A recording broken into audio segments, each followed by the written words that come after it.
Got a potential job coming up. It's on hold, hasn't confirmed. Airline travel, 4-camera sit-down interview with 2 people, correspondent and guest. And this is something I've wanted to build, an airline capable cross-key lighting setup for a while now. I bought these Manfrotto stands, I think it's been almost 2 years. Been just using one as a boom pole. I had this out on a shoot with a 60X. It was a van package. I think we were up in Utah. And this is what they did, and it makes me a little nervous, especially with a VIP guest. It's a little bit too much weight. I don't have this arm at full extension. Full extension, there's way too much bowing.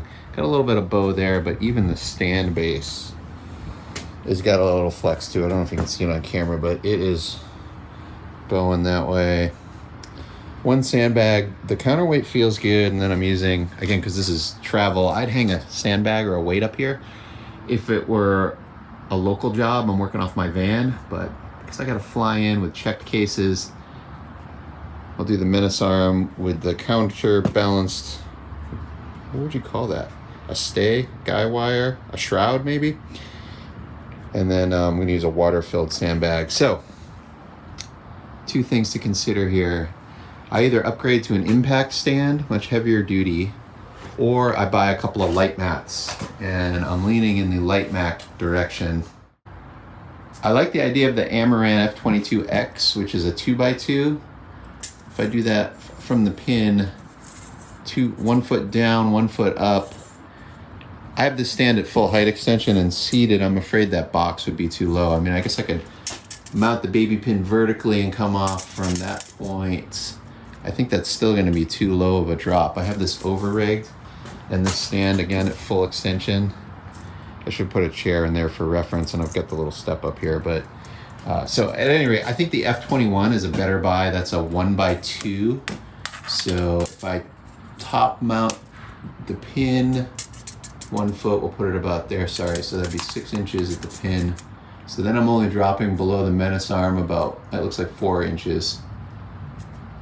3.5, 4 inches.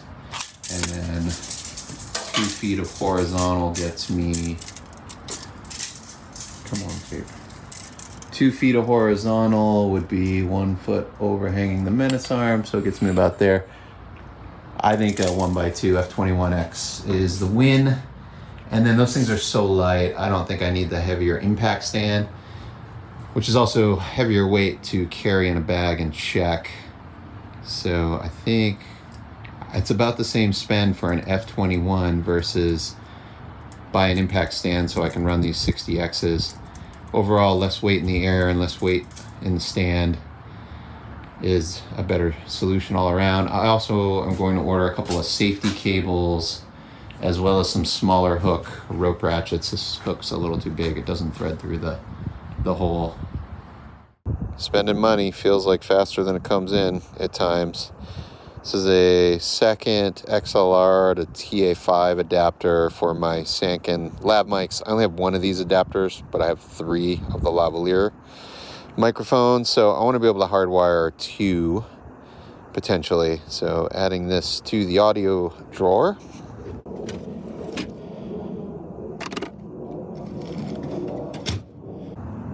Wanted a small travel tripod for the FX3, so I picked up this Peak design. I went with the aluminum versus the carbon fiber. There's the tube.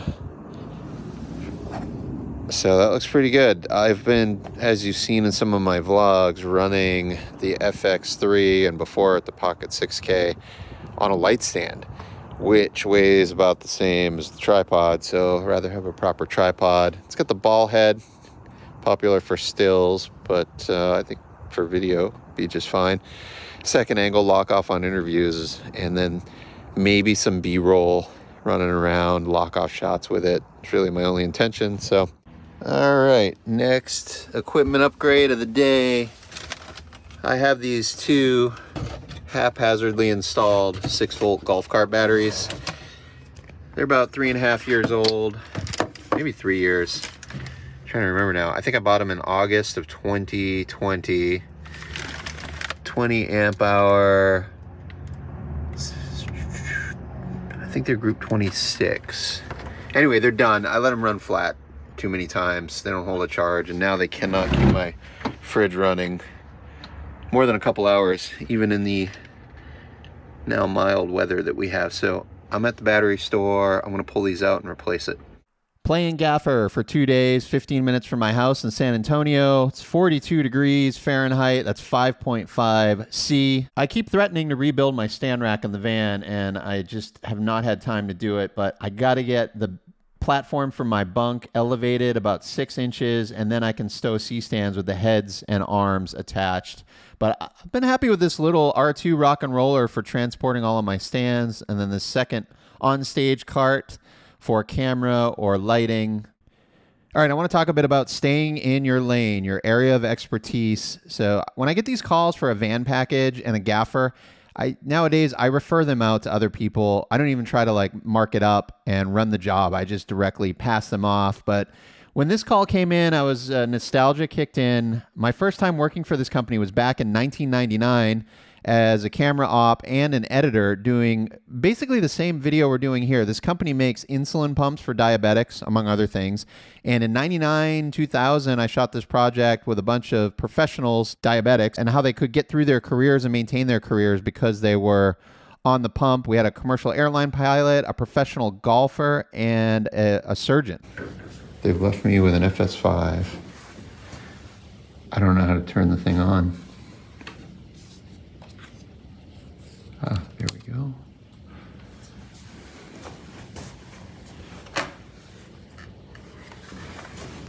I own this monitor and I don't know where the power button is. There we go.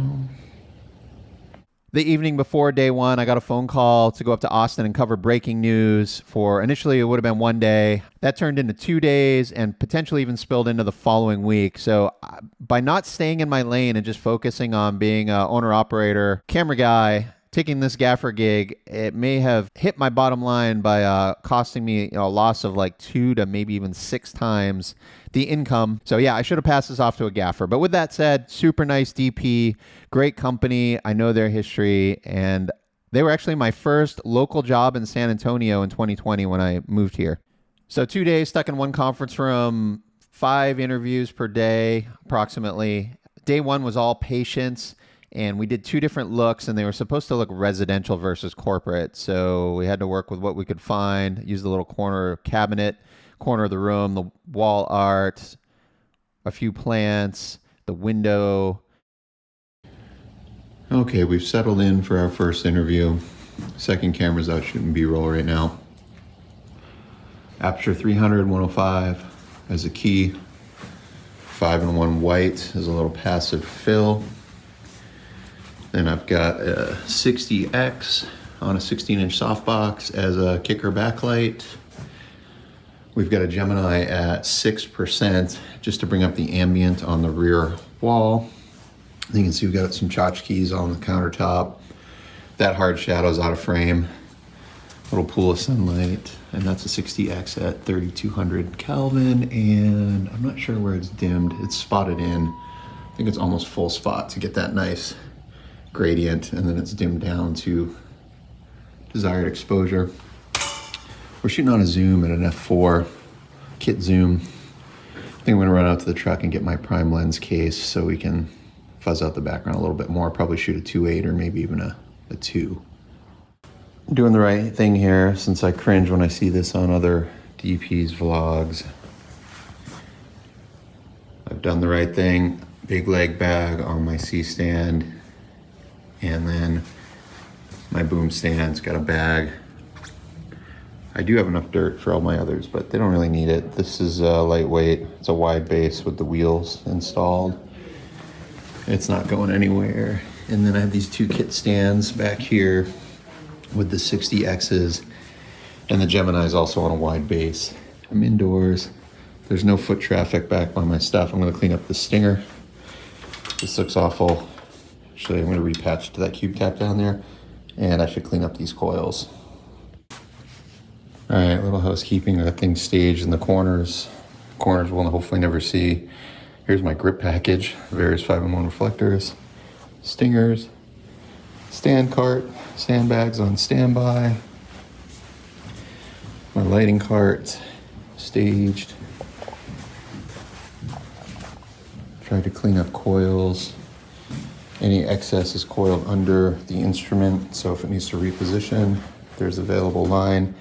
And the coil set so the ballast end is on the top, so it'll unfurl naturally when the stand rolls. Tried to run cables at 90-degree turns out of foot traffic. I have one stinger coming off this conference table that's feeding 3 lights in the background. So stinger coil on center, same thing. So the working side can unfurl on the top of the coil. That is the Gemini head feeder. Same idea. So if this light needs to repo, the excess slack is right at the base of the stand. These Aperture 60Xs are new. I've only used them a couple times and they've got horrible cable memory, so they're not staying coiled. But that just means they need to be used a bit more.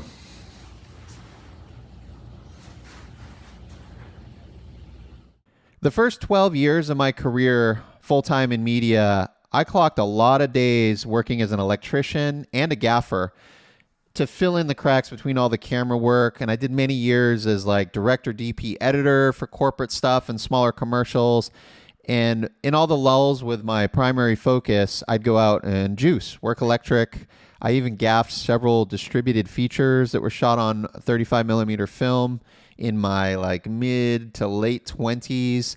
Got really good at moving quick and working with a small team and a limited package. Learned all about power distro, generators, doing sketchy tie-ins, working with 18Ks, 20K, and 10K tungsten. And through all of that, it was a good supplemental income. And I felt like at any point I could have just dropped my primary goal of being a DP and just been an electrician.